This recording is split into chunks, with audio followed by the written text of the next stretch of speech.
Boa tarde, amigos e amigas do Observador Político, ouvintes da FM 93, telespectadores da nossa TV. Para não dizerem que a gente só traz aquelas notícias que não são boas para o governo, duas notícias boas vindas do governo federal no dia de hoje. Uma é que o governo federal deverá liberar saques das contas do Fundo de Garantia por Tempo de Serviço, não só dos inativos, mas também dos ativos. O Fundo de Garantia é um dinheiro descontado do salário do trabalhador que o governo usa para financiar um bocado de coisa e quando é demitido, a pessoa pode trabalhar, quando se aposenta, tem alguns programas para financiar a casa própria, mas é um dinheiro do trabalhador que ele contribui à força, não é por opção. Mas o governo federal ontem fez uma reunião e a medida poderá ser anunciada amanhã, quinta-feira, quando completa os 200 dias do governo Bolsonaro, que vai permitir que também os trabalhadores que estão ativos, as contas ativas do Fundo de Garantia, possam ter saque. Para quem tem até R$5.000 na conta do FGTS, poderá sacar até 35% do saldo. Para quem tem entre 5 e 10 mil, para quem tem até R$10.000, poderia sacar até 30%. Quem tem acima de 10 mil, esse percentual não foi definido, mas deverá ficar em torno de 20%. E quem tem acima de 50 mil na conta do Fundo de Garantia, poderá sacar 10% do saldo total. A expectativa do governo é que, com isso, sejam injetados na economia 42 bilhões de reais. Na verdade, como eu disse, o dinheiro é do trabalhador, não é do governo, ele não está dando de presente. Ele apenas está permitindo que o trabalhador pegue aquilo que é seu, que, pela regra atual, não foi criada nesse governo, é histórico, o trabalhador não pode pegar nesse dinheiro se estiver trabalhando e várias outras coisas. Então, essa é uma notícia positiva que nós consideramos interessantíssima, até porque o próprio governo já reduziu a previsão de crescimento do PIB para 0,8%. E outra é que o MEC deverá usar a Lei Rouanet, obviamente precisa de alteração na Lei Rouanet, para financiar universidades privadas, para que possam financiar a educação. Como é que funciona a Lei Rouanet? Você apresenta um programa, um projeto para fazer algo cultural e diz, isso aqui vai custar 5 milhões de reais. O governo autoriza você a captar 2 milhões através da Lei Rouanet. Esse dinheiro é que você vai lá e saca da conta do governo? Não. Aí você vai procurar as empresas que pagam impostos e o governo vai abrir mão daquele imposto para que a empresa dê para o seu projeto. Não deixa de ser dinheiro público. Dinheiro de imposto é dinheiro público. Só a diferença é que antes de entrar nos cofres do governo, ele vai para esses projetos. E se a Lei Rouanet puder ser utilizada também na educação, isso é muito bom, eu considero muito positivo. Tem de haver algum gatilho para evitar que não vá mais para a cultura, né? A Lei Rouanet ela nasce para financiar a cultura, mas que também possa financiar a educação. Boa tarde, amigos e amigas, ouvintes e telespectadores da 93 FM, também da nossa TV. Olha, são muitas coisas que estão acontecendo nesse país a todo instante, a todo momento, e você não pode dizer que é só errado, ou que também não é só o que é certo. Acho que, como em todo governo, existem fatores positivos e também negativos. Isso está em toda parte, isso está em todo momento. Os comentários vindos a respeito de tantos assuntos, notícias positivas, notícias negativas, enfim, tudo isso faz parte, claro, evidente, de coisas da política do Brasil, um pouco menos, porque a gente já falou muitas vezes aqui do palanque que teima em não ser desarmado, o palanque que continua valendo. Olha, e um palanque que continua valendo de uma maneira errada, abominável. Não é porque a eleição já acabou, tem outra eleição só em 2020. Mas a nossa cultura aqui é muito ruim. A Justiça Federal em Juiz de Fora divulgou ontem, terça-feira, que não foram apresentados recursos à sentença que em junho absolveu Adélio Bispo de Oliveira, aquele que deu uma facada no presidente na campanha em 2018. O agressor foi considerado inimputável e o juiz do caso determinou sua internação por tempo indeterminado. Está no manicômio, está lá, tempo indeterminado. Ele tem transtornos mentais e isso foi comprovado por médicos psiquiatras. Houve muito disse-me-disse acerca daquele atentado, né? Da parte de Lula, do ex-presidente, da parte de Jair Bolsonaro, um bate-boca que não leva a nada. Embora o fato tenha acontecido, tenha sido real. No entanto, sem recursos, a sentença transitou em julgado e o processo foi encerrado. Adélio não pode mais ser condenado pelo crime.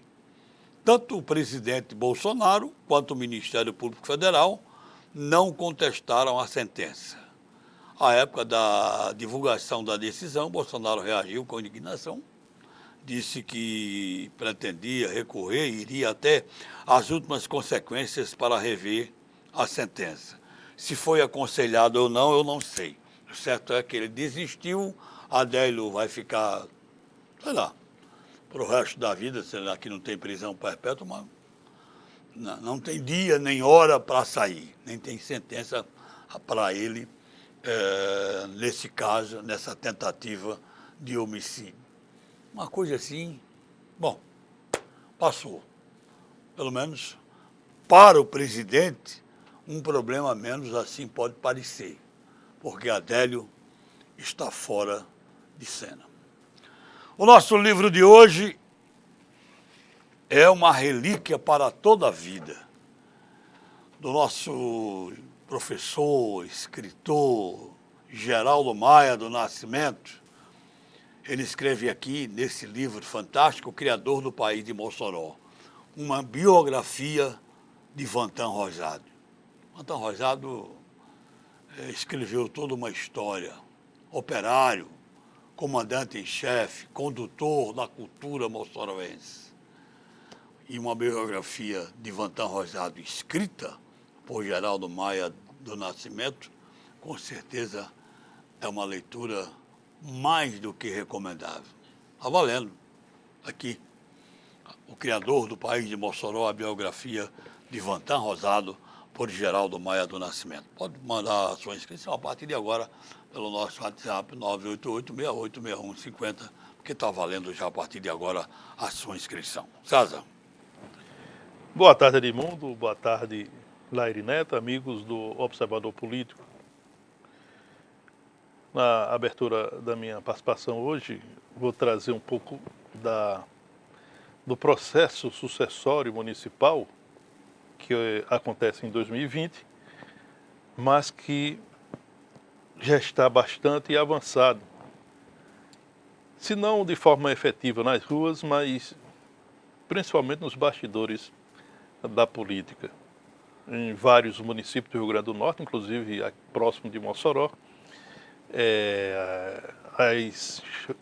Eu diria, as pré-campanhas já estão movimentando o eleitor e até gerando discussões mais acaloradas. É o caso de Caraúbas, por exemplo, onde o prefeito Júnior Alves já disse que é candidato à reeleição, e a jovem Carol Fernandes, que disputou a prefeitura em 2016 e foi derrotada por Juninho, está em plena campanha para ser candidato outra vez. Na cidade de Pau dos Ferros, a principal do Alto Oeste do Rio Grande do Norte, o prefeito Leonardo Rego encaminha ações de sua administração muito próxima da população, com visitas praticamente que diárias, reafirmando o projeto de reeleição. E, por outro lado, o PT de Pau dos Ferros, que nunca teve uma boa organização, nunca foi um partido lá em Pau dos Ferros de uma capilaridade eleitoral, está se organizando para 2020 disputar a prefeitura. E aí bate de frente com o ex-prefeito Newton Figueiredo, que apoiou a candidatura de Fátima Bezerra, acreditando que poderia ter, da governadora, caso eleita, como de fato foi, ter o apoio para a candidatura, uma possível candidatura de sua filha, ou de um filho que ele pretende lançar nas eleições do próximo ano. Trazendo essa questão para Mossoró, nós temos 3 nomes que de forma muito clara está evidenciado que vai à disputa, ou pretende ir à disputa. A prefeita Rosalba Ciarline é candidata à reeleição de forma natural, é um direito natural que ela tem. E a forma como ela está imprimindo a sua administração nesse momento, nesse penúltimo ano da sua gestão, mostra que ela busca se consolidar com um nome que a gente já julga que é forte, para buscar mais um mandato à frente da Prefeitura de Mossoró. As ações do governo Rosalba Ciarline, principalmente em algumas pastas específicas, mostram bem claro que ela vai buscar uma construção de um projeto de reeleição. Tem vários programas que ocupam os bairros diariamente, principalmente nos finais de semana. Né? São programas que estão inseridos na parte do desenvolvimento social, que é conduzida por Lorena Ciarline, que é filha da prefeita. Vale aqui a gente ressaltar que Rosalba pegou uma prefeitura totalmente quebrada, destruída, a cidade o caos, né? 3 meses de salário atrasados, gratificações de servidores atrasados, fornecedores, né? Um rombo em torno de 150 milhões de reais. Mossoró praticamente não tinha para onde sair. E evidentemente que esse foi o maior desafio de Rosalba ao retornar à Prefeitura de Mossoró em janeiro de 2017. Na oposição, tem o deputado de primeiro mandato, o Alisson Bezerra, do Solidariedade, que já está em campanha. O Alisson Bezerra, ele cumpre o seu mandato na Assembleia Legislativa, trabalha de terça a quinta, retorna a Mossoró ainda na quinta-feira à noite e começa uma agenda bem agressiva, ostensiva mesmo, nos bairros da cidade. O Alisson Bezerra tem participado de tudo quanto é evento esportivo, evento religioso, participa de aniversário, batizados, enterros, etc, etc. Ele é um nome do Solidariedade a disputar a Prefeitura de Mossoró.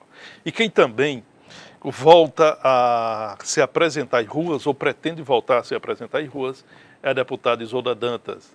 Ela estava mergulhada por conta do fraco governo que Fátima Bezerra faz nesse primeiro momento, onde 7 meses e 15 dias ainda não deu uma resposta positiva à população, não conseguiu elaborar um planejamento que possa passar ou transmitir uma confiança ao cidadão potiguar, principalmente nas questões mais graves, mais agudas, uma questão financeira, fiscal e financeira. Né? Os servidores estão aí, continuam com 3 meses de salário atrasado, sem qualquer perspectiva de receber os seus proventos.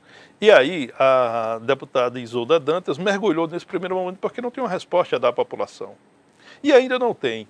Mas como ela é o nome do PT para disputar a prefeitura, ela vai voltar às ruas e agora de forma bem intensa mesmo. No próximo sábado, ela inaugura um programa nos bairros, que o programa, no seu objetivo, divulgado à população, é um programa para ela receber sugestões dos moçoroenses para o orçamento do Estado 2020, e aí ela vai estabelecer o contato direto com a população. Evidentemente que ela vai ter algumas dificuldades para responder determinadas perguntas que certamente o cidadão vai querer saber, né? Quando o governo vai voltar a oferecer o programa do leite de forma decente, por exemplo, é uma delas. Quando o governo vai conseguir resolver os problemas do Tarcísio Maia, é outra. Quando o governo vai conseguir pagar os salários dos servidores, também é outra. Por que é que o governo está oferecendo um reajuste salarial de 16,38% para o servidor lá de cima, aqueles que têm salário acima de 30 mil reais, e não atende aos servidores do andar de baixo? É outra pergunta que a deputada certamente vai receber e certamente vai ter que ter uma resposta confiável a dar à população. De qualquer forma, é a sucessão municipal que ganha ritmo. Nós temos esses 3 nomes que estão no tabuleiro sucessório.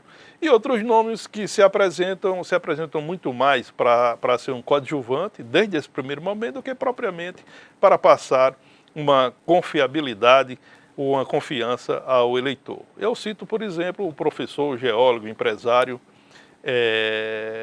Gutenberg Dias, que é afiliado ao PCdoB. Ele usou as suas redes sociais para dizer que é um pré-candidato a prefeito de Mossoró, muito embora o seu partido não tenha confirmado isso.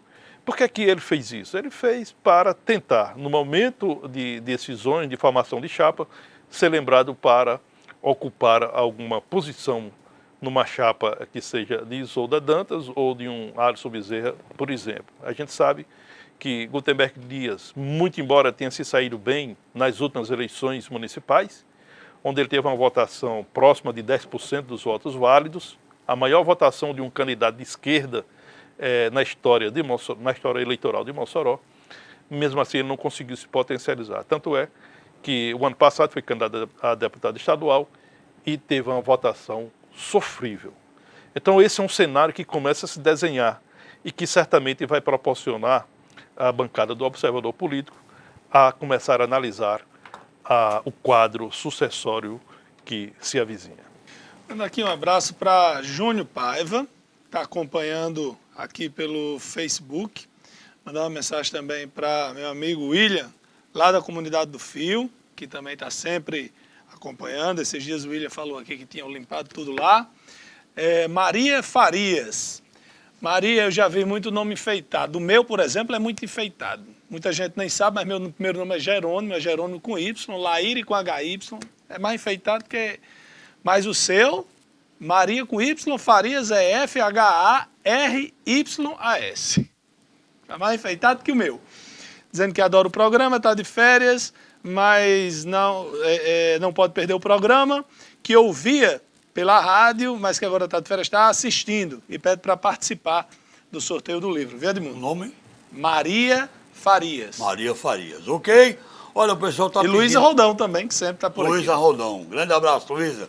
O pessoal está pedindo aqui, fazendo apelo à Polícia Militar, muitos assaltos na rua Emílio Castelar, final da rua Emílio Castelar, no bairro Barrocas. Tem lá, inclusive, gente armada, muitos assaltos, e os moradores de bem daquela região estão atônitos e preocupados com essa bandidagem que está na Emílio Castelar, no final do bairro Barrocas. Olha aí também, participação aqui, passa para Lairinho que o FGTS não é descontado do trabalhador e pode sacar trabalhando em algumas situações. Você falou isso aí na abertura, não? Falei, ele é descontado do salário, sim. Tanto Claro. é que no contra-cheque vem lá imposto de renda, INSS e FGTS. Pelo que eu saiba, sempre E foi vai para uma descontado. conta que você só pode sacar em pouquíssimas situações. Você não pode usar, é um dinheiro que é seu, mas você não pode usar, ficar lá rendendo, tudinho, mas Você não pode usar como bem entender, não. Foi um benefício que a reforma trabalhista trouxe, né? Antes, o trabalhador que pedisse demissão não teria acesso ao seu FGTS, e agora pode ter, sim, com a reforma trabalhista.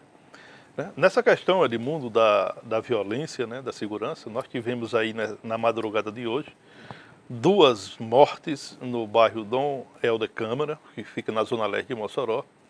No fim de semana, nós tivemos o registro de 3 assassinatos em menos de 10 horas. Aqui em Mossoró foram 5 mortes assim, absurdas. Dom Jaime Câmara. Dom Jaime Câmara, né? Eu disse Dom Helder, né? Foi. Dom Jaime Câmara.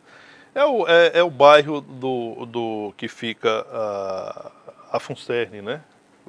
A comunidade de Santa Clara. Mossoró já conta 101 assassinatos em 2019. E esses são números que continuam preocupando o cidadão de bem. Muito embora os números sejam menores em relação ao mesmo período do ano passado, mas continua muito alto. 101 mortes violentas numa cidade do porto de Mossoró em menos de 8 meses é muita coisa. Significa dizer que a segurança ela continua sem ser a segurança ideal, a que o cidadão deseja, a que o cidadão paga seus impostos, acreditando que esses recursos possam ir também para a segurança pública. E aí a resposta do governo não é positiva. Nós temos um quadro de violência absurdo. E tivemos agora, né, pela manhã, inclusive, um posto de combustível sendo jogado aos ares pela bandidagem, né? Foi o posto de combustível da cidade de Lages, bem conhecida, porque quando a gente sai de Mossoró para Natal, a gente passa na porta desse posto e geralmente a gente para tomar um refrigerante, beber uma água, etc. Bom, os bandidos visitaram o posto e destruíram esse posto de combustível no município de Lages. Um abraço ao amigo Macau, sempre ligado com a gente. Olha, então, você, César, o Lairinho, tem informação de que houve um problema aqui com o padre João Alfredo? Eu tive Foi uma informação empurrado que ele tem, o padre João Alfredo lá Santa Delmira. no Santa Delmira, A que havia igreja do sido, Menino Jesus, isso. Ele que tinha havia sido empurrado, né? empurrado. Né? Mas eu não vi nenhuma informação. Eu vi em WhatsApp. Eu também O só que vi houve foi o no zap. seguinte, o religioso, ele é da igreja, né? O Menino Jesus de Praga, né? Que fica no conjunto Santa Delmira. E lá tinha um jovem que é viciado em droga, e esse jovem frequenta a calçada da igreja diariamente, e lá ele faz o consumo, e segundo relatos de moradores do bairro. Ontem pediram para ele sair da calçada, para ele não frequentar, e na hora que o religioso estava numa reunião dentro da igreja, ele empurrou e o padre chegou a cair. O que houve foi isso, segundo relatos de moradores do bairro. O padre não prestou queixa à polícia, mas esses relatos foram registrados através de câmeras, através de pessoas que estavam dentro da igreja e testemunharam esse momento. Olha que tempos malucos a gente vive. Na cidade de Jaraguá do Sul, lá em Santa Catarina, acontece há 13 anos uma Feira do Livro.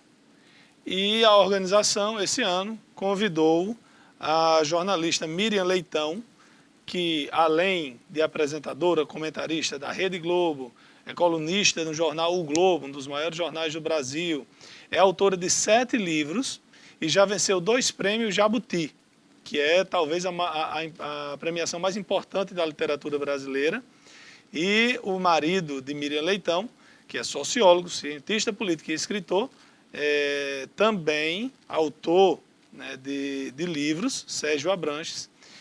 Eles foram convidados para participar da Feira do Livro.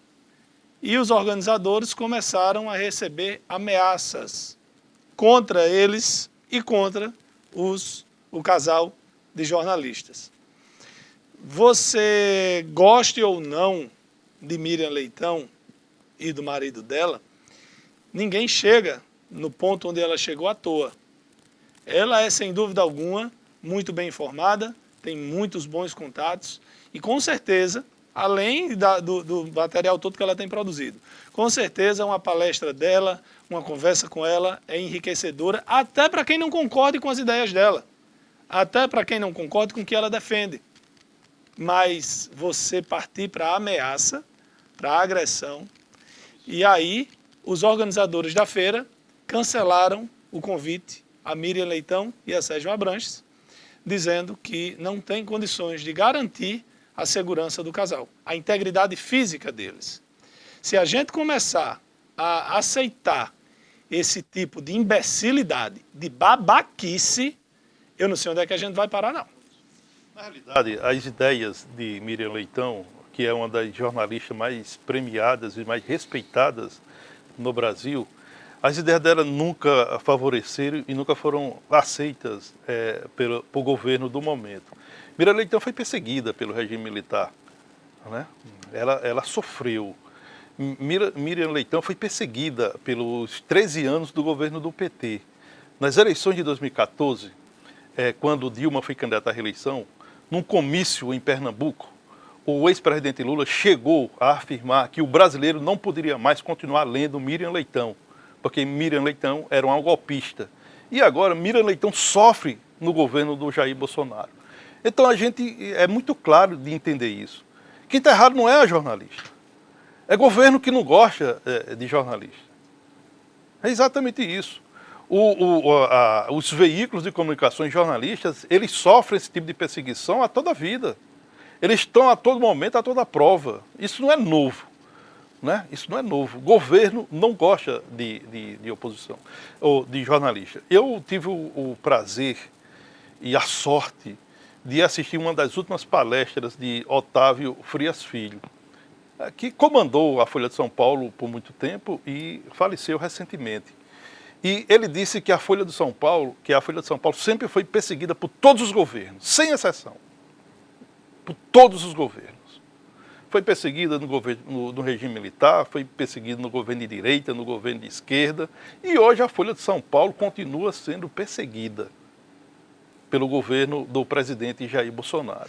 O que eu acho mais engraçado, olha, me permita, eu acho cômico quando eu vejo os eleitores simpatizantes de Bolsonaro dizer que a Folha é comunista e lulista, que a Veja é comunista e lulista, que o Estadão... Gente, pela caridade.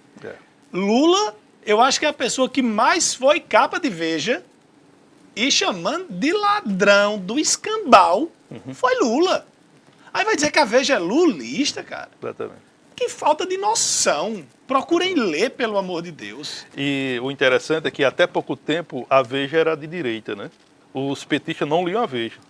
Mandava ler, olha, tem que ler a Carta Capital. Carta Capital. Os petistas têm que ler Carta Capital, porque a Veja é de direita. Agora a Veja é de esquerda. E aí o pessoal da direita, o pessoal do Bolsonaro, não lê a Veja. Ou seja, isso é um absurdo que acontece. Agora acontece em países subdesenvolvidos, como é o caso do nosso. Quando eu digo um país subdesenvolvido, eu digo um país subdesenvolvido sobre todos os aspectos. Aspectos econômicos, aspectos culturais, educacionais, sociais, etc.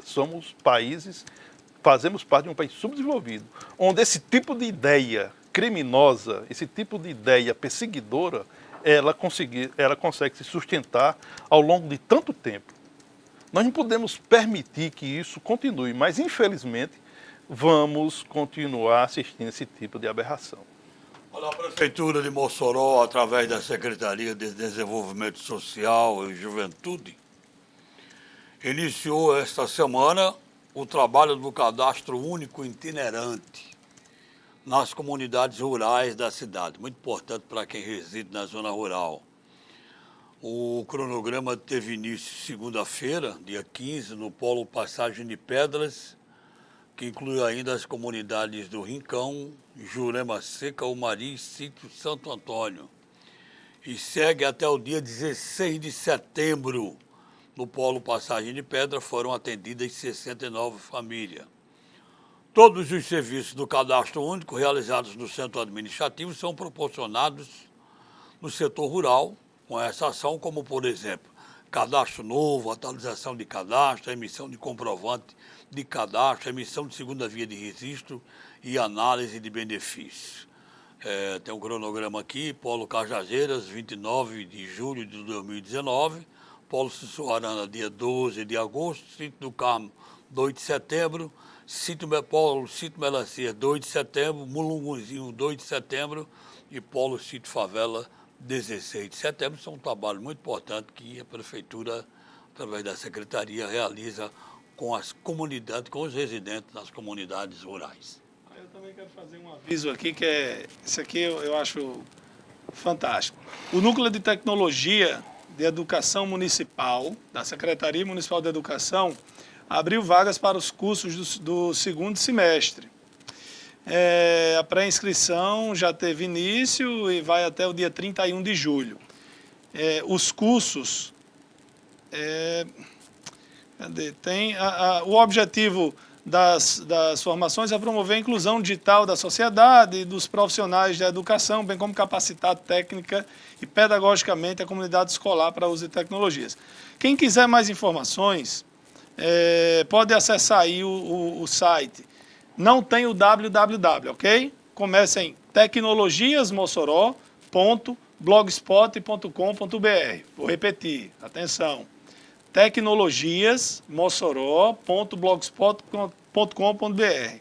São várias turmas, informática da comunidade, computador e internet, ferramentas de escritório, editor de texto online, do texto ao hipertexto, editor de slides, produzindo objetos digitais com aprendizagem, ferramentas de gestão da web, professores e tecnologias digitais, ok? Então, tem todos esses cursos, interessante. Quem quiser se atualizar, pode acessar lá o blog. Olha, vamos abraçar aqui o Neném e Dona Isabel, lá no bairro Aeroporto, que estão ligados com a gente. Aqui uma pergunta, deixa eu ver aqui, é do Moisés Moura. Comentar sobre essa notícia, se tem alguma informação. Sobre a universidade vestibular da Unilab. Vocês já comentaram tanta coisa aqui. De quê? O Bolsonaro anuncia suspensão de vestibular da Unilab para pessoas trans e intersexuais. Você viu essa notícia aí? Não, eu só vi, eu confesso que eu só vi uma manchete, não li a matéria, então nem posso comentar, mas aqui era um vestibular destinado para trans. É específico. Eu não sei se é verdade, é notícia, gente, pelo amor de Deus. Mas eu vi uma chamada dizendo que era.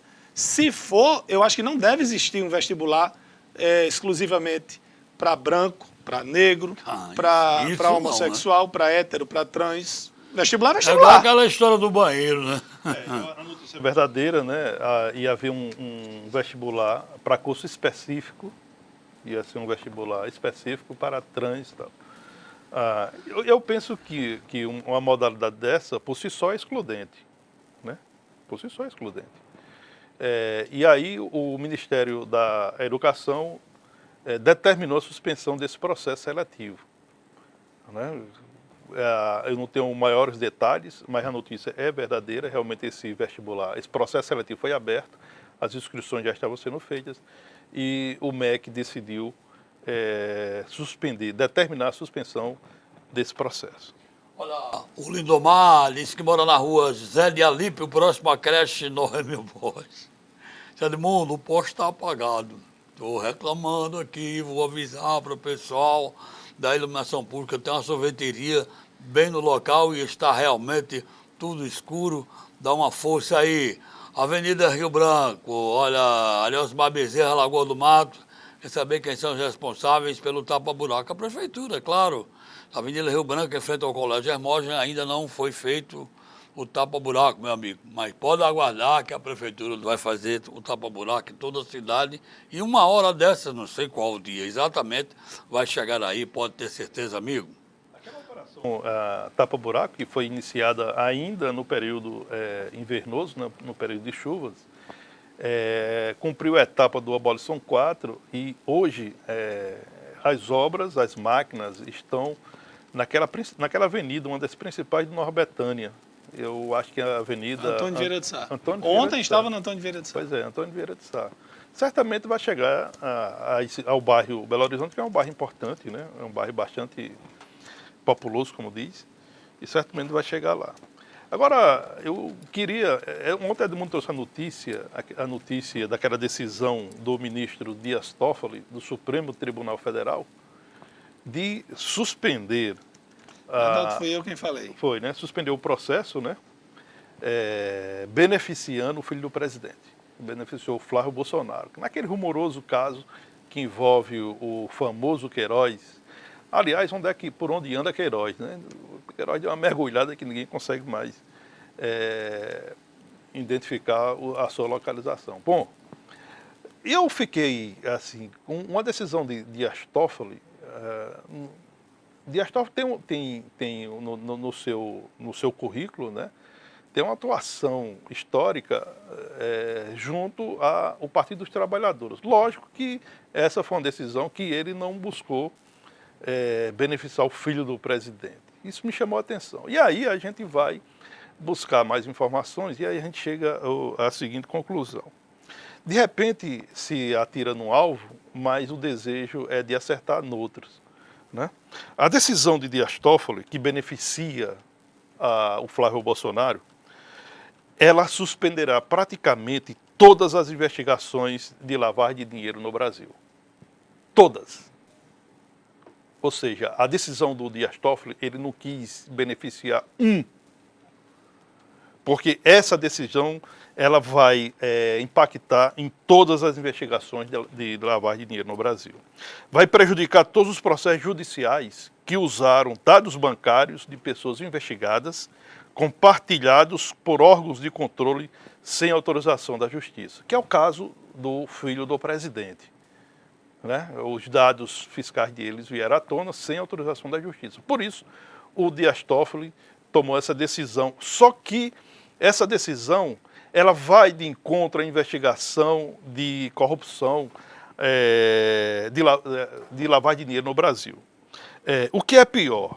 Exigir decisão judicial para utilização dos relatórios do COAF ignora a macrosistema mundial de combate à lavagem de dinheiro e ao financiamento ao terrorismo e aumento do já combalido grau de congestionamento do judiciário do Brasil.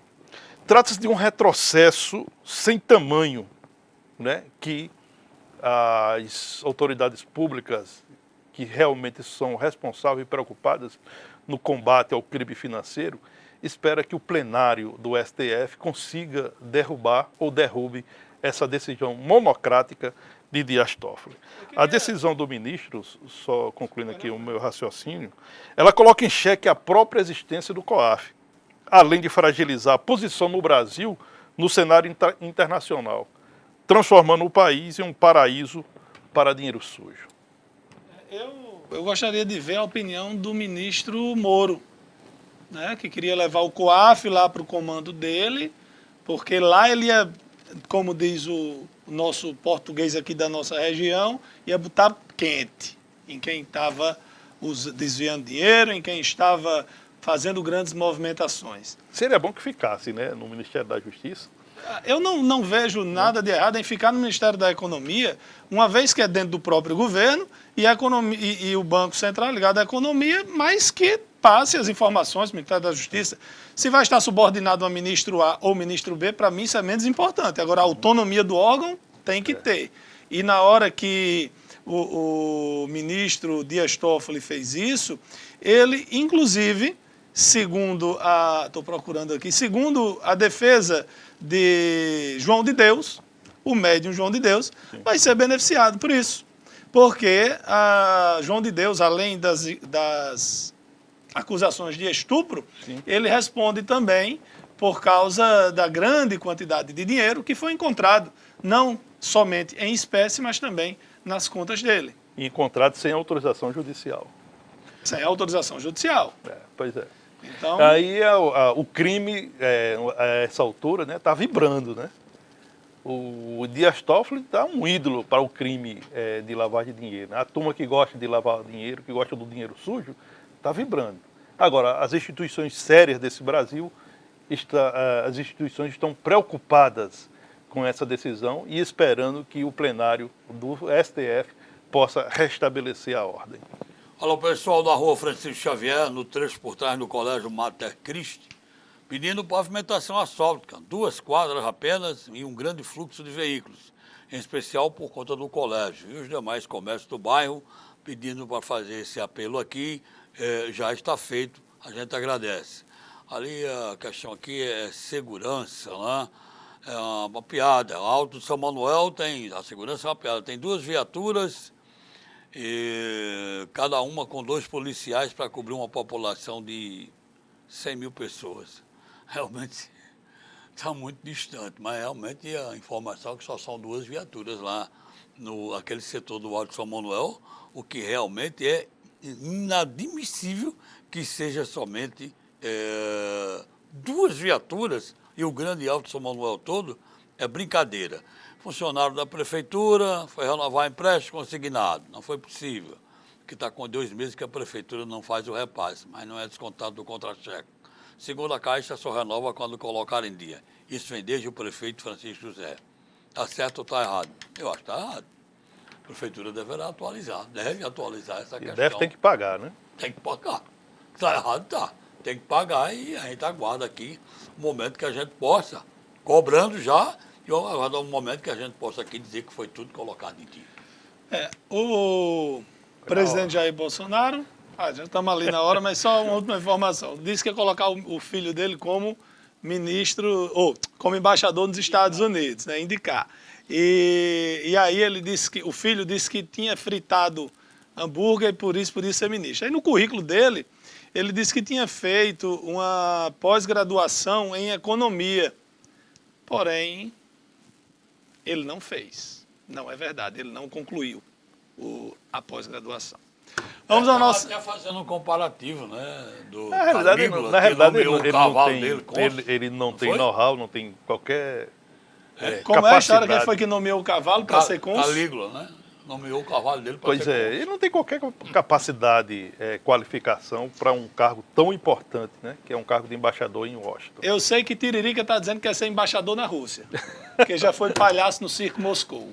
É verdade. Vamos ao nosso intervalo e a gente volta já.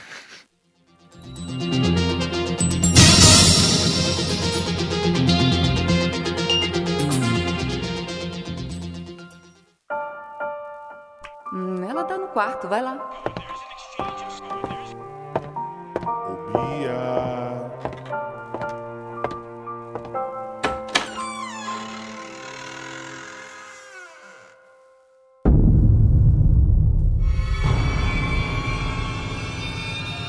Para algumas crianças, monstros existem e, na maioria dos casos, são pessoas conhecidas. Todos contra o abuso infantil. Disque 100 e denuncie.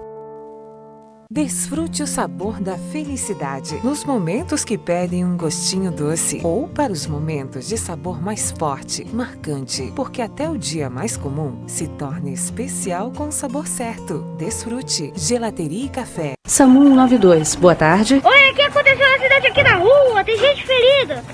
O 192 do SAMU não é para brincadeira. Uma ligação falsa atrapalha nosso trabalho e pode custar a vida de outras pessoas. Não passe trote nem congestione a linha. Só chame o SAMU em caso de emergência mesmo.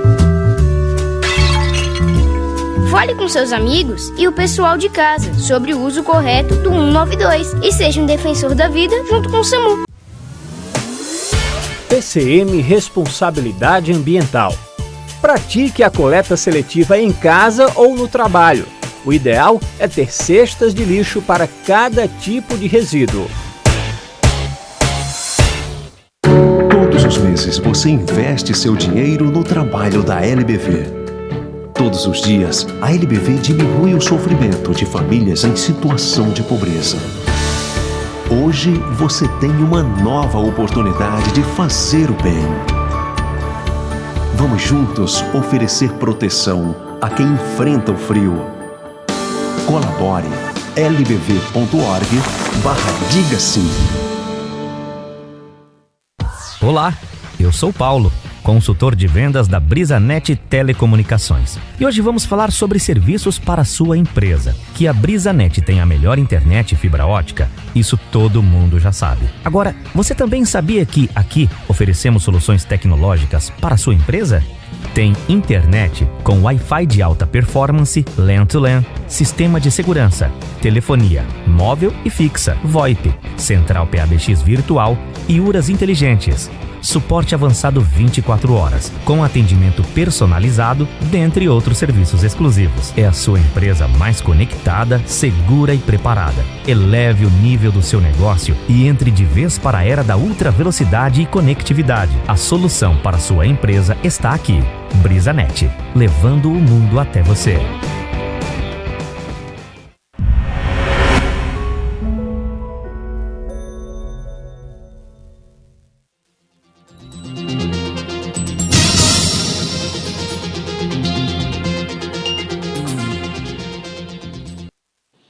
Volta com o segundo bloco do Observador Político pela Rádio 93 FM e pela nossa TV. A gente estava falando aqui no final do primeiro bloco, tem tanta participação hoje no programa que eu vou tentando tirar todas aqui, ler todas, né? O Queiroz está circulando dentro do Palácio do Planalto, Jaburu e protegido pelos dragões da independência. Isso é uma opinião do ouvinte. Tem também aqui um outro pedido, ouvinte e telespectador. Poste frente ao campo de futebol de Aloysio Feitosa, no Aeroporto 2. Faz mais de um mês que está apagado, pedindo à prefeitura para ir lá. E aqui a participação do nosso amigo Valnei, que participa sempre, é nosso vizinho aqui, na Rio Branco. Ele diz que a insegurança está muito grande, mas está reclamando que os guardas de trânsito para multar o cidadão está ótima. Ele diz aqui, claro, em tom de ironia, que tem uns 1.500 guardas de trânsito em Mossoró. Claro que não tem. Agora, o inverso do que Valnei reclama, muita gente diz que não tem mais guardas de trânsito. E a informação que vem de lá é que eles estão divididos e espalhados, distribuídos pela periferia. Por isso que no centro praticamente não se vê mais. Eis a questão, se tem guarda, se reclama. Se não tem, se reclama também. Mas vamos levando adiante aqui e para ver como é que a coisa vai ficar.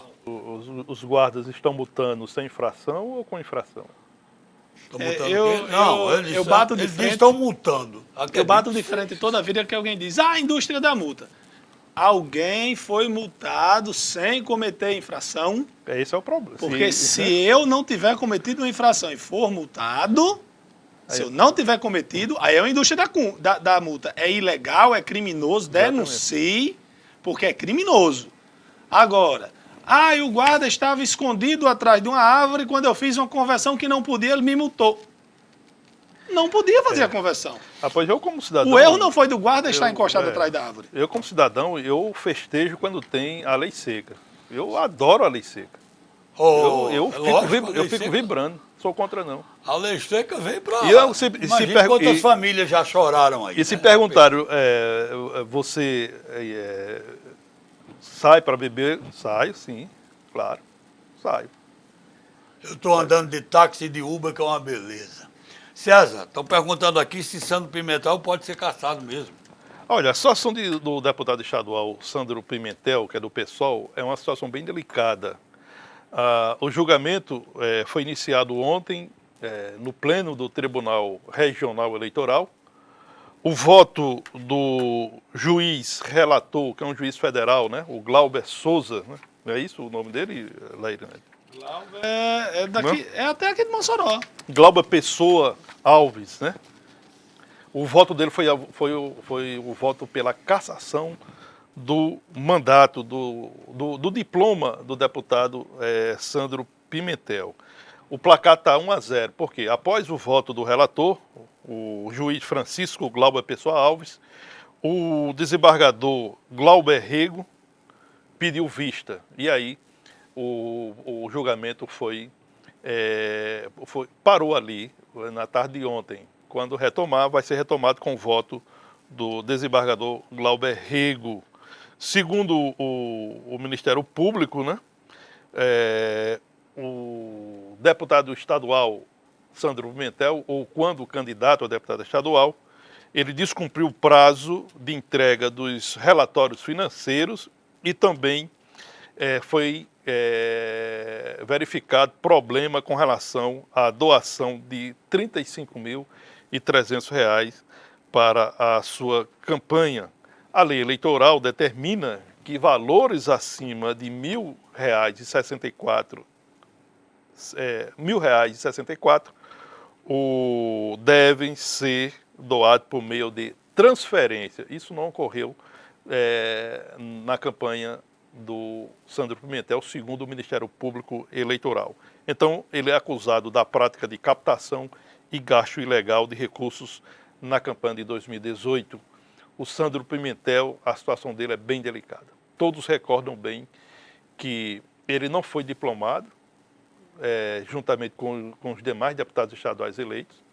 Naquela diplomação ocorrida, salvo engano, acho que foi não sei se foi dia 14 ou 13 de novembro, a Justiça Eleitoral não entregou o diploma do Sandro Pimentel porque estava suspensa devido a essa questão. Ele só veio ser diplomado já em 2019, antes da sua posse na Assembleia Legislativa. Então, o julgamento vai ser retomado no pleno do TRE e o Sandro Pimentel, o placar é adverso nesse momento, 1-0. Se ele for cassado, quem assume o mandato é o primeiro suplente de deputado estadual, o professor Robério Paulino, também do PSOL. Robério Paulino é conhecido do grande público. Ele foi candidato a deputado estadual, a governador do Rio Grande do Norte, nas eleições de 2014. Inclusive, muitos analistas, e eu me coloco entre eles, afirmaram na época que a boa votação do Robério Paulino, que ele obteve 8% dos votos válidos no primeiro turno das eleições, impediu que o candidato Henrique Alves vencesse no primeiro turno, provocando assim um segundo turno. No segundo turno, deu o candidato Robson Faria, e aí todo mundo conhece bem essa história. Olha, o Valnei disse que foi multado e recorreu. Você fez a coisa certa. Eu fui e recorri. Então, você fez a coisa certa, sim, Valnei. E são várias instâncias de recurso. Isso. Se no primeiro não acatarem seu recurso, você pode recorrer a outro. Eu já fui multado, já recorri, já derrubei multa, mas também já manteve multa e eu paguei. Não tem ponto correr, não. A Enoque faz aqui a seguinte pergunta. A boa-fé da Prefeitura em cadastrar os currículos para porcelanato, como a interdição parcial do Parque da Cidade compromete a reeleição de Rosalba, me diga, pelo amor de Deus, qual é o erro da prefeita Rosalba nos dois casos. Porque se a Secretaria de Desenvolvimento Econômico não puder mais fazer cadastro de currículos, porque ele vai ter que adivinhar se a empresa vai contratar ou não, se a empresa vai fechar ou não, vamos fechar o departamento todo. Que de 2017 para cá já colocou para trabalhar quase 3.500 pessoas. Já foram encaminhadas pela Secretaria e efetivamente contratadas. Se você acha que por causa da porcelanato deve fechar, beleza. E o Parque da Cidade, quem demarcou o parque, quando a prefeita assumiu, já estava demarcado. Foi a Prefeitura de Mossoró e o IBAMA, a Prefeitura na gestão anterior. O que a prefeita pode fazer é lutar para reverter essa interdição que foi feita pela Justiça, porque os herdeiros de uma pessoa disse que aquela área, determinada área, pertencia a ela. Mas o parque está aberto e funcionando. Essa questão do parque, né, é apenas uma área de 1,2 hectares. Né, que a área total do parque é qual? 8 hectares. E é a família Sagugel, né, os herdeiros da família Sagugel, que reclamam, e reclamam com a razão que eles têm, de ter de volta essa propriedade que eles julgam ser deles. Então, isso eu sinceramente eu não vejo qual a ligação que esses dois assuntos podem ter com a eleição municipal. Também não. Cleide Souza disse que ouviu falando no FGTS, mas ela estava longe. Cleide, é o seguinte, o FGTS, o governo federal anunciou que, aliás, foi publicado que o governo poderá anunciar amanhã que quem tem até R$5.000 na conta do Fundo de Garantia poderá sacar até 35% do valor. Quem tiver entre 5 e 10 mil poderá sacar 30%. Quem tem mais do que isso ainda não foi divulgado. E mandar aqui um grande abraço para o meu amigo Ibinha, Ibamar Costa, que é vereador lá em Upanema. Valeu, Ibinha, um abraço. Olha, o Jefferson Moraes está comentando a respeito aqui, inclusive essa matéria está em destaque hoje, no Jornal do Fato. César, o governo arrecada R$2.200.000 aproximadamente com o PVA atrasado de motos. Um bom dinheiro, não resta a menor dúvida. O Jefferson está perguntando para você o seguinte: para onde vai esse dinheiro? Se é uma verba definida, o governo tem que usar onde e como? Não, esse dinheiro vai para o Tesouro Estadual. Agora vai. Agora vai para o Tesouro Estadual, não para o Detran. Né? Mas não vai ser usado em nada, vai direto para o Tesouro. O governo precisa arrecadar, precisa de aumentar a sua arrecadação. Bota na cota aí da arrecadação. Na realidade, Camilo Barros. Na realidade, esse aí foi o primeiro mês daquele programa, aquela remissão que o governo ofereceu como incentivo para que proprietários de motocicletas até 150 cilindradas pudessem pagar em dia o IPVA e as taxas de 2019. Ou seja, o inadimplente, o proprietário de motocicleta, que está devendo até 2018, ele pode negociar com o governo da seguinte forma: vai ao Detran, paga todas as taxas de 2019, paga o IPVA de 2019 e aí ele tem a remissão, ele tem o direito à remissão da dívida anterior, da dívida passada. O governo, quando lançou esse programa, né, o governo previu uma arrecadação extra, uma recuperação de pelo menos 13 milhões de reais, de mais de 300 milhões que tem dívidas de proprietário de motocicletas. E até aqui, no primeiro mês, arrecadou esse valor, né, de R$2.260.000. Isso significa algo em torno de 3,5% da meta que o governo pretende alcançar, que é de 13 milhões de reais. Nesse primeiro mês, 5.600 proprietários de motocicletas procuraram o Detran para pagar o IPVA de 2019, pagar as taxas de 2019 e, por consequência, ter direito à remissão. Me diz uma coisa, de quando até quando era a licença do ministro Moro? É uma licença de 5 dias. Terminou dia 19, né? Ou termina dia 19, né? Termina dia 19. Depois de 15 amanhã. a 19, né? Então ainda está dentro do prazo. Está de férias ainda. Porque uma pessoa me perguntou aqui, na verdade não é férias. É licença. Uma licença. É licença não remunerada, porque férias é remunerada, né? Sim. Só para ficar claro. E mostraram uma imagem aí, se não for fake, ele aplaudido no avião, né? Eu vi uma notícia de que ele havia sido, mas a claque... tem toda a parte. Ele vai ser vaiado e aplaudido em todo canto. Se vocês assistirem o filme lá, Democracia em Vertigem, o documentário, você vai ver uma das imagens mais lindas que eu já vi. A imagem, estou dizendo, entrando no mérito não, mas a imagem aérea feita de Lula na saída do sindicato, com aquela multidão tentando pegar na mão de Lula, bom, lá ele era aplaudido. Sim, sim. Personalidades e autoridades que provocam divergência de opiniões serão sempre aplaudidas e vaiadas de acordo com cada ambiente, né? Se você pegar o presidente Jair Bolsonaro, na final da Copa América, ele foi aplaudido e vaiado no Maracanã, né? E por aí vai. Na Copa do Mundo em 2014, Dilma Rousseff foi vaiada no Maracanã, né? Lula, numa Copa América, salvo engano, de 2008, ou foi de 2009, ele também foi vaiado no Maracanã. Então são situações que acontecem e esses políticos também foram bastante aplaudidos em outros momentos, em outros ambientes. Isso é natural. A decisão do ministro Dias Toffoli, né, de brecar a investigação contra o senador Flávio Bolsonaro, filho do presidente, tem algumas coisas envolvidas que, por exemplo, já dá um freio na claque bolsonarista contra o ministro. Quem agora vai poder dizer que o ministro é protetor de Lula, de PT? Está protegendo o filho do presidente.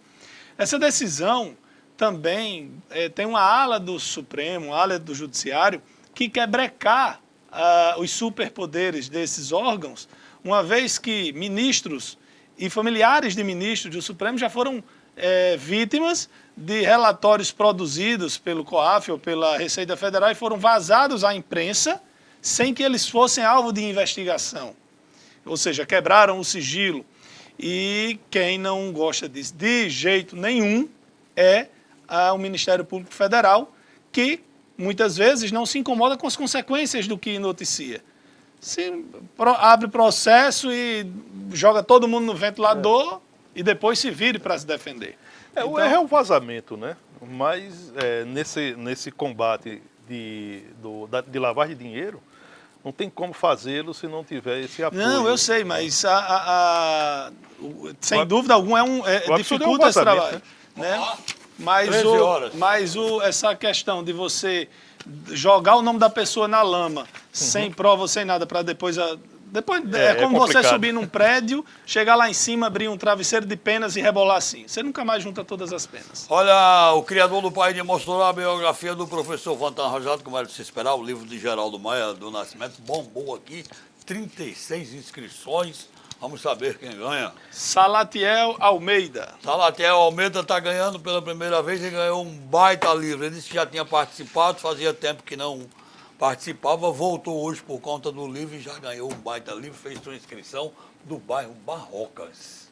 Boa tarde, até amanhã. Só um registro aqui no final do programa, hoje está completando exatos 25 anos da conquista do tetracampeonato mundial pelo Brasil. 25 anos do voo da Muamba. Exatamente. Exatamente.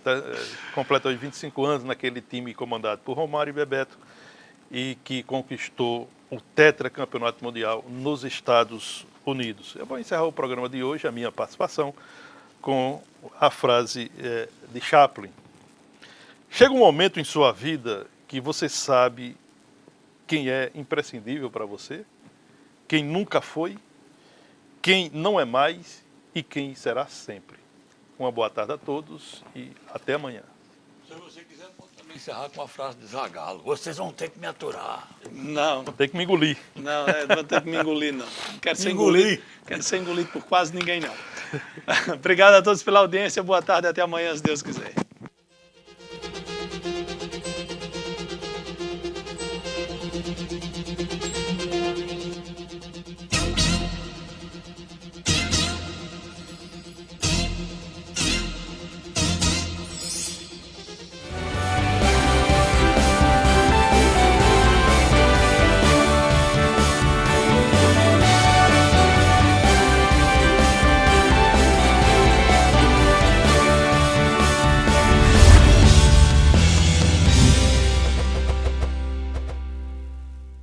Desfrute o sabor da felicidade nos momentos que pedem um gostinho doce ou para os momentos de sabor mais forte, marcante, porque até o dia mais comum se torna especial com o sabor certo. Desfrute Gelateria e Café. O Baratão da Fábrica. Tendência em moda masculina, feminina, juvenil e infantil. Artigos e acessórios. Tudo por preços que cabem no seu bolso. Visite-nos e comprove. O Baratão da Fábrica. A loja que mais vende barato em Mossoró e região. Preços baixos e bom atendimento são a marca registrada do Baratão da Fábrica. Rua Francisco Solon, Boa Vista, Mossoró, Rio Grande do Norte. Visite nossas redes sociais, Instagram e Facebook. O Baratão da Fábrica. WhatsApp 99615 7837.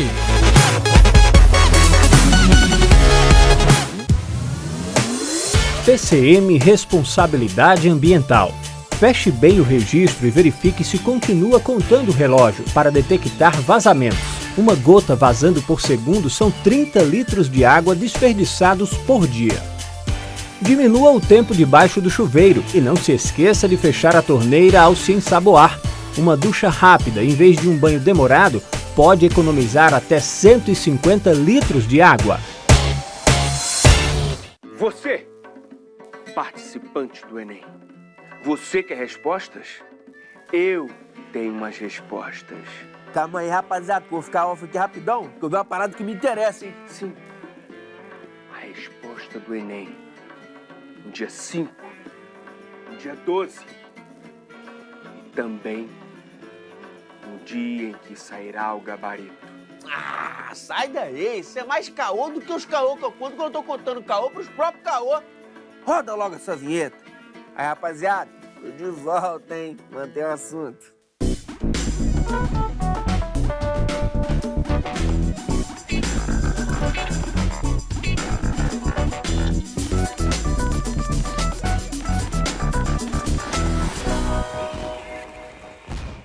Hora do Enem no ar, hoje com um papo sobre matemática. Lembrando que todos os programas estão lá no nosso site, tvescola.org.br e no youtube.com/tvescola. Não esquece de se inscrever, hein? E para ajudar, tem a presença dele, professor Guilherme Rosa. Seja bem-vindo. Obrigado, Lange. É um prazer participar desse programa maravilhoso. Que isso, prazer é todo nosso, professor. Muito obrigado mesmo por ter aceitado o convite, viu? A gente sempre vê probabilidade no Enem, mas e a probabilidade no nosso dia a dia? Onde a gente consegue enxergar? Então, Lange, você nunca achou curioso o fato de ir no supermercado e na hora de passar as compras, não parece que a fila que você escolhe é sempre a mais lenta? É verdade. Pois que acontece? A matemática tem uma explicação para isso. Pensa num caso de 3 caixas. Certo. Qual a probabilidade de você escolher o que está mais rápido? Vamos lá. 1 sobre 3. 1 terço, né? São isso. 3 possibilidades, você vai escolher uma. Então, a probabilidade de você escolher os caixas que não são mais rápidos é 2 terços, ou seja, é o dobro. Então é de se esperar que o seu caixa não seja o mais rápido. Então é melhor pensar quando tiver só 2, né? Um outro exemplo é coincidência de aniversários. Nunca achou curioso o fato de 2 pessoas fazerem aniversário na mesma data? Pois é, o resultado é surpreendente. Se você analisar um grupo de 23 pessoas, essa probabilidade já é superior a 50%. É mais provável haver essa coincidência do que não haver. Se esse grupo de pessoas aumenta para 50%, a probabilidade chega a 97%. Olha isso. Então, é muito provável haver 2 pessoas fazendo aniversário na mesma data. Quem tiver interesse pode pesquisar, inclusive, é o paradoxo do aniversário. Bem interessante. E o cálculo de probabilidade toma muito tempo da prova? Ah, toma bastante, porque o aluno dificilmente consegue ler o enunciado de primeira e já saber, de fato, o que precisa fazer. Ele vai ter que ler 2 vezes, 3... Então, realmente, toma bastante tempo da prova mesmo. Isso. E isso pode influenciar o desempenho do candidato? Pode atrapalhar bastante. Uma sugestão que eu dou, talvez, é pular a questão. Talvez não seja muito didático, mas não adianta o aluno ficar empacado ali numa questão que ele não consegue resolver, perdendo tempo. Então, é mais interessante ele passar para frente, resolver as questões que ele consegue já de imediato, aquelas mais fáceis, que inclusive são as que vão contar mais para a pontuação dele, nesse sistema de correção do Enem. Aí, sobrando tempo, ele volta para essas mais difíceis e tenta resolver. Falando em difícil... Bora ver a questão que você trouxe. É um belo exemplo desse. Bora dar uma olhada?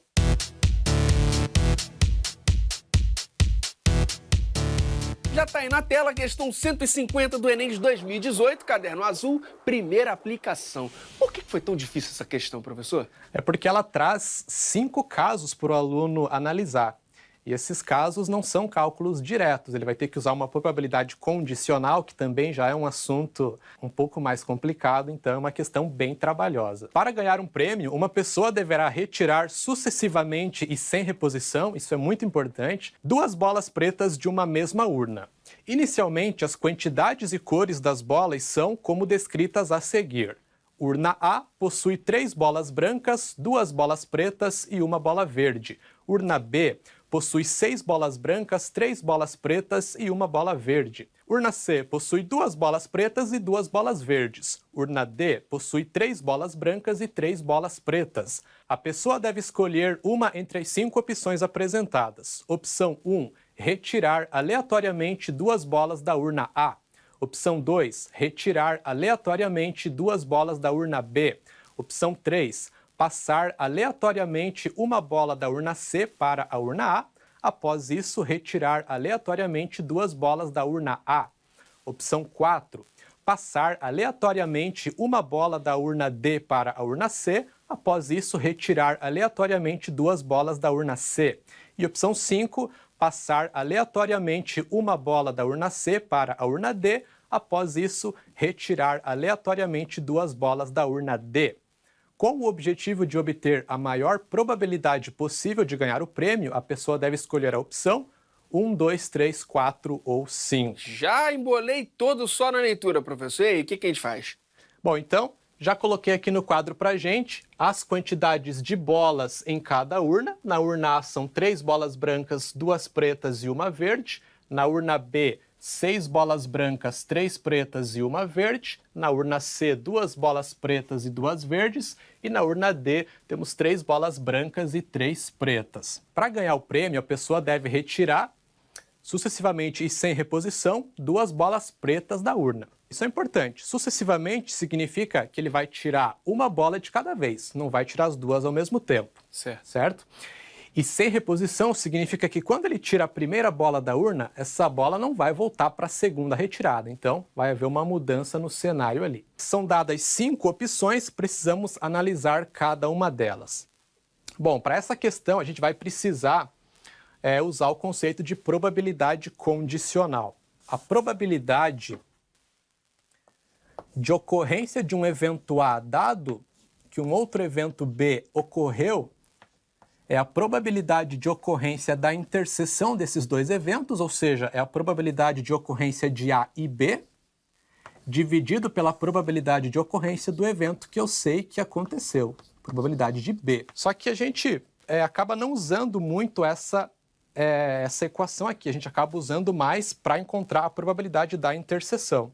Entendi. Então eu passo a probabilidade de B multiplicando, eu encontro que a probabilidade da interseção de dois eventos A e B, ou seja, a probabilidade de ocorrência de A e B, essa probabilidade é dado pela probabilidade de ocorrência do evento B vezes a probabilidade de ocorrência do evento A, dado que o evento B aconteceu. Vamos analisar agora com a situação que nós temos aqui para ficar mais claro, né? Qual é o evento A no nosso problema aqui na primeira opção que a questão deu, que é retirar aleatoriamente 2 bolas da urna A? Beleza. Bom, o evento A seria retirar a primeira bola, certo? E o evento B seria retirar a outra bola preta da mesma urna. Certo. Então, eu quero a probabilidade da interseção, a probabilidade de A e B, ou seja, a probabilidade de sair bola preta na primeira e na segunda retirada. Olha só o E, o conectivo E é importante aqui, dá a ideia desse produto de probabilidades. Então, a gente vai calcular a probabilidade de ocorrência do evento B. Então, sair uma bola preta na primeira retirada e multiplica isso pela probabilidade de ocorrência do evento A, dado que o B aconteceu. Ou seja, eu considero que ocorreu esse evento B, considero que de fato saiu uma bola preta na primeira retirada e depois vou calcular a probabilidade de sair uma bola preta na segunda retirada também. E aí basta multiplicar essas probabilidades. Vamos lá. Beleza, então na primeira retirada, quantos são os casos favoráveis, Lante? 2. 2, exatamente. Tenho 2 bolas pretas. E o total de possibilidades? 6. 6, porque são 6 bolas na urna. Perfeito. Essa é a probabilidade do evento B. Agora, dado que o evento B aconteceu, probabilidade condicional, né? Certo. Eu quero a probabilidade de o evento A ocorrer, que é sair novamente uma bola preta.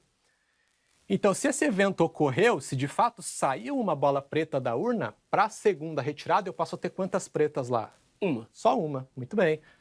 E o número total de bolas? 5. Passa a ser 5, exatamente. Então, fica 2 sobre 6 vezes 1 sobre 5. Esse produto dá a probabilidade de retirar 2 bolas pretas da urna A. Fazendo esse produto de frações, né? Você multiplica numerador com numerador, denominador com denominador. Para facilitar, pode simplificar o 2 com o 6. Isso é 1 sobre 3, muito bem. E aí temos 1 sobre 15. Essa é a primeira opção. Vamos analisar a segunda. Retirar aleatoriamente 2 bolas da urna B. Exatamente a mesma ideia. Bom, para a primeira retirada, temos 3 bolas pretas entre 10, certo? Então a probabilidade de sair uma bola preta, 3 sobre 10. Dado que saiu uma bola preta na primeira retirada, a probabilidade de sair outra preta na segunda, 2 sobre 9. 2 sobre 9, exatamente. E aí eu multiplico essas probabilidades. Dá para simplificar esse 2 com o 10 lá de baixo, fica 1 sobre 5. E esse 3 eu consigo simplificar com o 9, 1 terço. E vai dar exatamente o mesmo 1 sobre 15. Já dá para concluir alguma coisa que vai ajudar um pouquinho. Nenhuma dessas duas respostas é a correta, porque elas são iguais. Opção 3 agora complica um pouquinho mais. Olha só. Passar aleatoriamente uma bola da urna C para a urna A, após isso retirar aleatoriamente duas bolas da urna A. Agora tem um passo anterior a essas retiradas. Como eu vou passar uma bola da urna C para a urna A, eu posso passar tanto uma bola preta quanto uma verde. Certo. Então são dois casos para considerar. Primeiro caso, retira-se uma bola preta e o segundo caso, retira-se uma bola verde. Primeiro caso, retira-se uma bola preta. Bom, qual a probabilidade de se retirar uma bola preta da urna C? 2/4. Exatamente. Dado que esse evento aconteceu, vai haver uma alteração na urna A. Certo. Vai ter uma bola preta ali. O número de bolas pretas passa a ser 3. Certo. E o total de bolas passa a ser 7, né? Então a probabilidade de sair uma preta na primeira retirada será de 3/7. E para a segunda retirada, 2/6, porque a gente considera que saiu de fato uma preta na retirada anterior. Sempre multiplicando aí, né, professor? Exatamente, porque eu preciso que todas essas coisas aconteçam. É o E, né? Certo. Isso e isso e isso. Aí eu vou multiplicar. Agora, segundo caso, retira-se uma bola verde. Mesma probabilidade. Sim.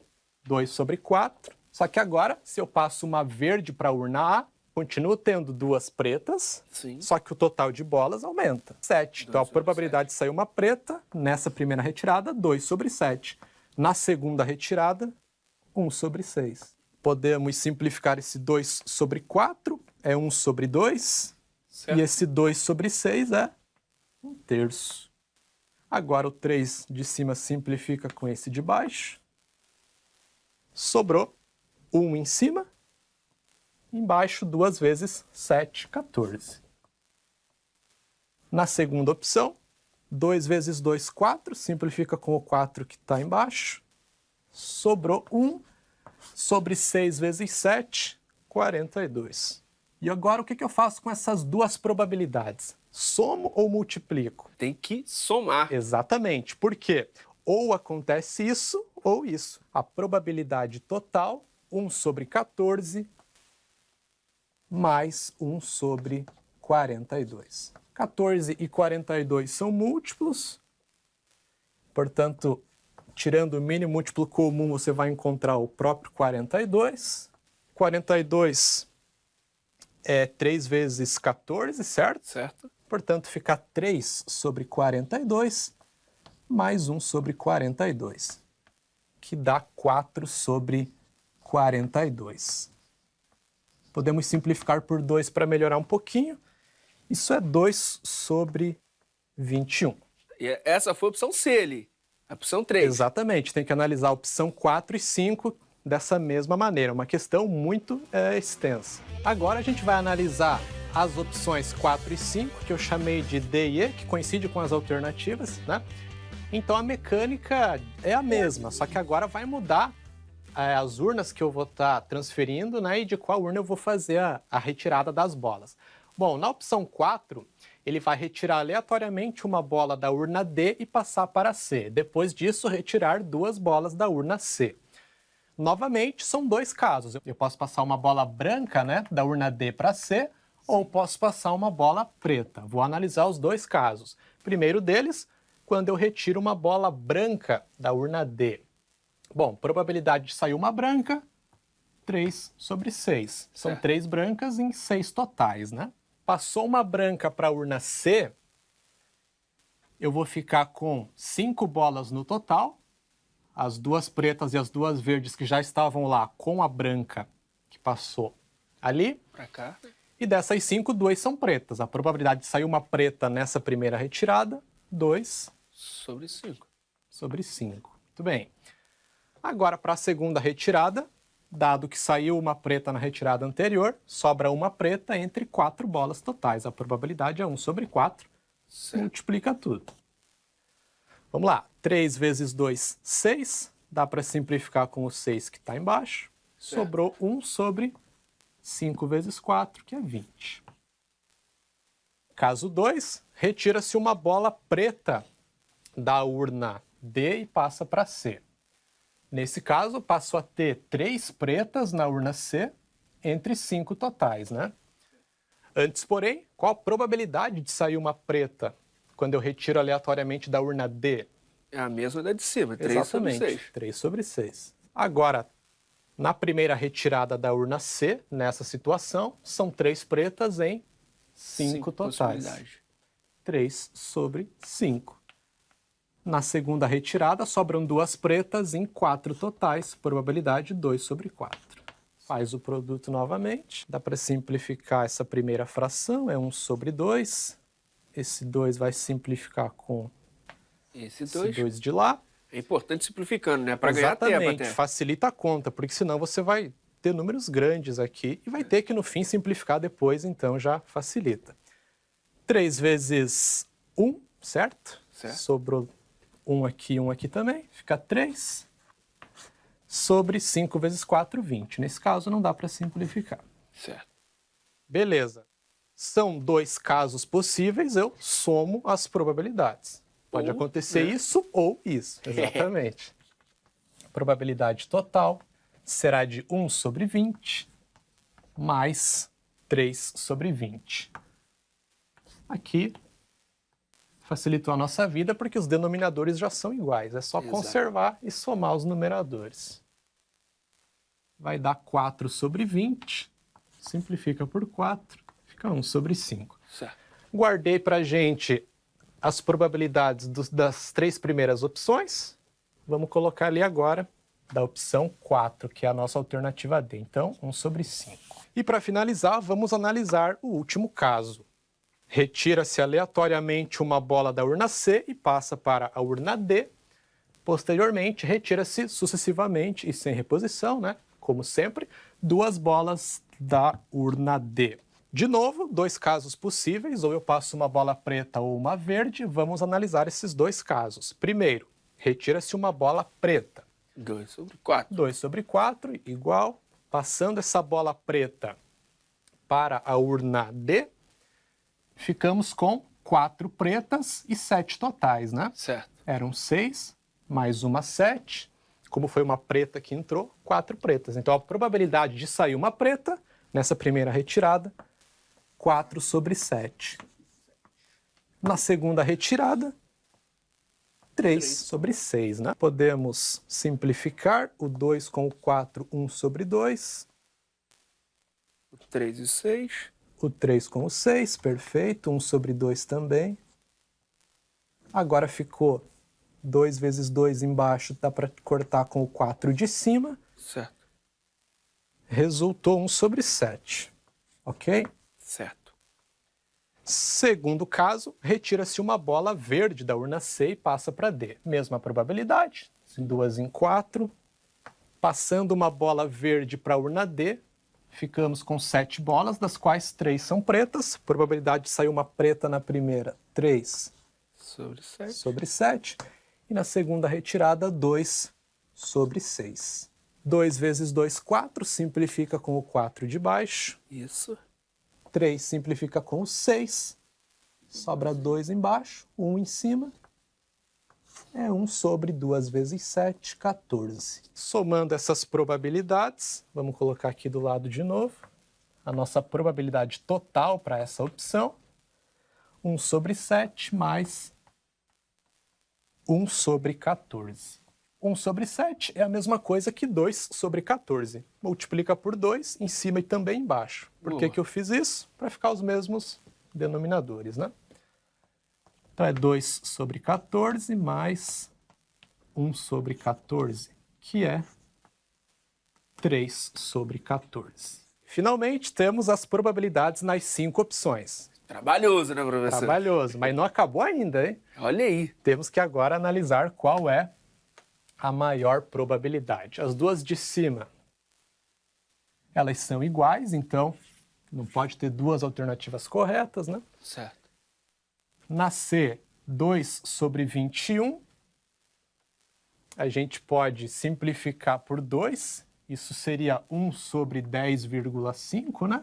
Sim. 21 dividido para 2, Na D é 1 sobre 5.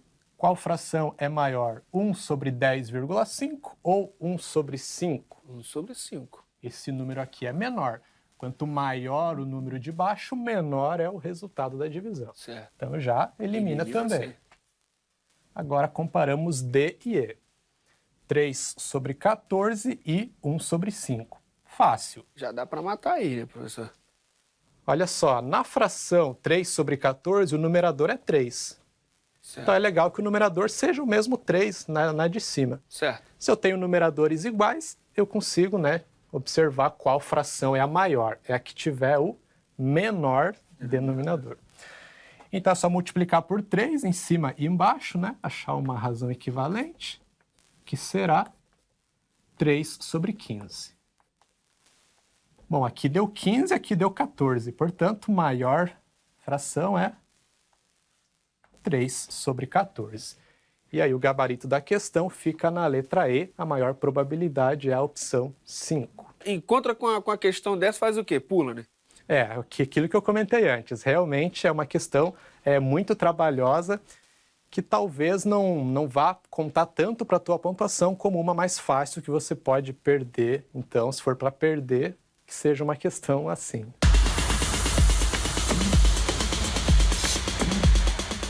Professor, você tem um canal sobre matemática no YouTube. Você recebe muitas dúvidas? Na verdade, dúvidas até não. Eu recebo bastante comentários positivos do pessoal agradecendo pelas aulas, dizendo que ajudou. Isso é muito bacana, né? Serve como motivação para a gente continuar fazendo esse trabalho e ajudando mais pessoas. Bacana. E os assuntos assim mais comentados? Estatística é uma aula que tem muitos acessos. Essa parte de probabilidade, porcentagem, a parte de proporcionalidade, regra de 3, tem muito acesso. E é com 100% de certeza que eu chamo o nosso momento Pop Prof.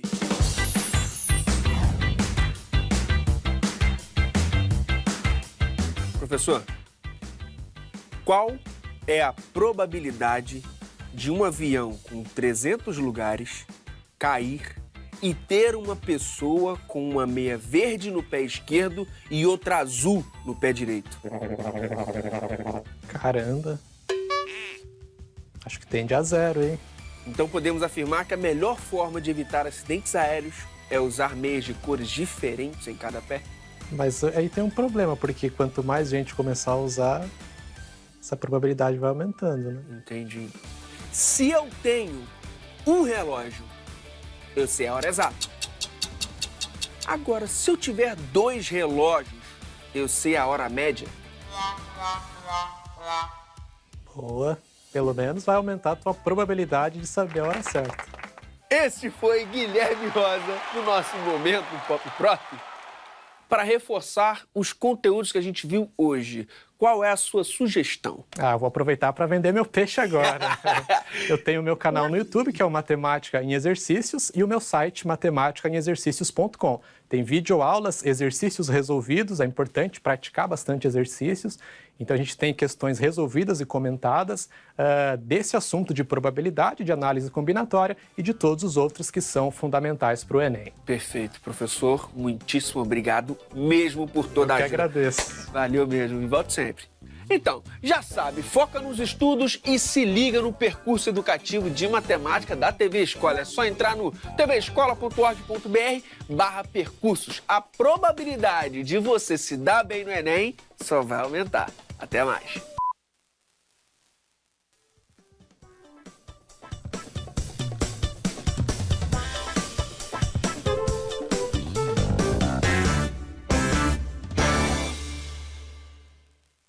As pessoas me perguntam, quando eu vou para um evento, o que é que eu escolho? Aí eu sempre respondo, tenho que estar na moda, logicamente. Não posso esquecer da qualidade, mas acima de tudo tem que ter um preço justo.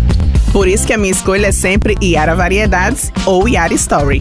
Na Yara, eu sei que eu vou estar pronta dos pés à cabeça e para qualquer ocasião. Lojas Yara Variedades e Yara Story, Rua 6 de Janeiro, Santo Antônio, ou João da Escócia, Nova Betânia, 98145-9559 ou 99606-6216. Obrigado. Em 2018, Fomos eleitos pelos clientes a internet banda larga número 1 em satisfação no Ceará e Rio Grande do Norte. Mais do que um provedor, somos mais de 2.600 colaboradores em busca de um sonho. Oferecer soluções para que você possa compartilhar seus melhores momentos. E o desafio está só começando. A cada dia, a expansão dos serviços alcança mais cidades pelo Nordeste. Somos movidos pela conexão. Somos BrisaNet, levando o mundo até você. E aí você me pergunta por que estudar espanhol? Respondi sua pergunta. Roda a vinheta.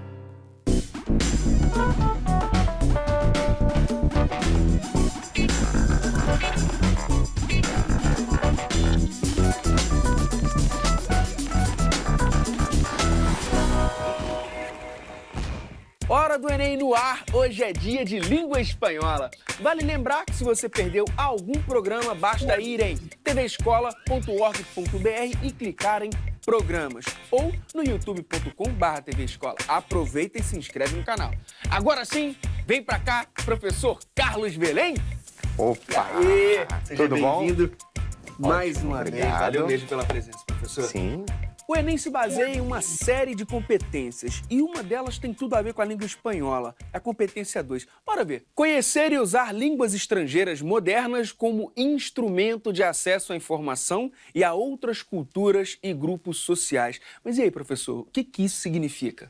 Tem uma palavrinha muito interessante ali que é instrumento. Quando é exigido a língua estrangeira no Enem, não é para você dominar a língua estrangeira. Ela vai servir como um instrumento para você chegar à informação. E realmente, a competência 2 é voltada para a língua estrangeira e ela é dividida em 4 habilidades. Por que é necessário desenvolver essas habilidades?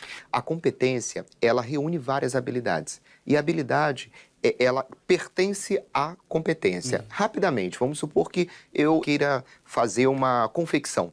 Certo. Então eu sei costurar, eu sei escolher o tecido e eu sei também cortar o pano. Só que a minha confecção abre. Eu tenho uma competência porque eu sei fazer essas 3. Eu tenho essas 3 habilidades. Só que a minha confecção está crescendo muito. Então eu preciso botar uma pessoa só para comprar o pano, para barganhar o preço, para saber a textura. Outra pessoa só para cortar esse pano e outra pessoa só para costurar. Cada um vai ter aquela habilidade específica. Mas cada um não vai ter a competência que é o geral. Eu vou ter a competência porque eu vou saber fazer de tudo um pouco. E eles terão essa habilidade. Então, assim, resumo. Eu terei as 3 habilidades, gerando a minha competência para eu ter essa confecção. Só que eles só terão as habilidades. Talvez eles façam melhor do que eu, mas eu vou saber fazer os 3 e eles não vão poder fazer o lugar do outro, entendeu? Então, eu preciso dessas habilidades para atender a minha competência de número 2. Eu, como aluno, preciso, para ter uma competência número 2, fazendo prova do Enem, eu preciso do quê? Ter essas habilidades que a gente vai trabalhar, que são 4. E, professor, e o que isso tem a ver com a interpretação de texto? Bom, a interpretação de texto, eu preciso da competência 2, que é desenvolver essas 4 habilidades, para quando eu me deparar com o texto, eu não preciso saber exatamente a que habilidade pertence. Eu preciso ter desenvolvido essa habilidade para eu entender o texto. Como o Enem ele não vai abrir um leque muito grande, ele vai trabalhar em cima dessas habilidades, então eu preciso delas para poder entender o texto. Na verdade, eu preciso ser um bom leitor. Se eu estudo de forma geral para o Enem, eu vou conseguir fazer uma boa prova de espanhol. Perfeito. Bora ver como isso funciona na questão? Com certeza. Bora lá!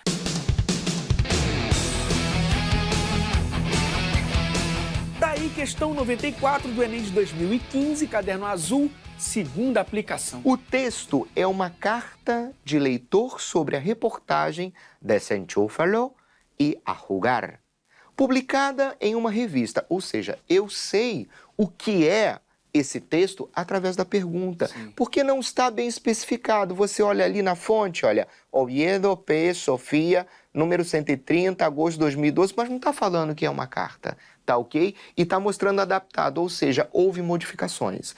Voltando para o enunciado deixa claro, me orienta, isso é uma carta. Quando a gente trabalha em gêneros textuais, o Enem ele vai pegar vários gêneros para poder te apresentar e você ter um entendimento. Então, quanto mais gêneros a gente souber dentro do Enem, mais fácil vai ser eu bater o olho e saber do que se fala.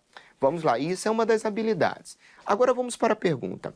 Sou madre de um pequeno de 3 anos e a partir do artículo desenchúfalo e a jogar. Então, eu sou mãe de uma criança de 3 anos. Depois que eu li o artigo chamado desenchúfalo, não posso traduzir que vai cair na questão. Tá bom. E a jogar, e a jogar esse A da ideia de start, me puse a pensar no tempo que le dedico a mi hijo.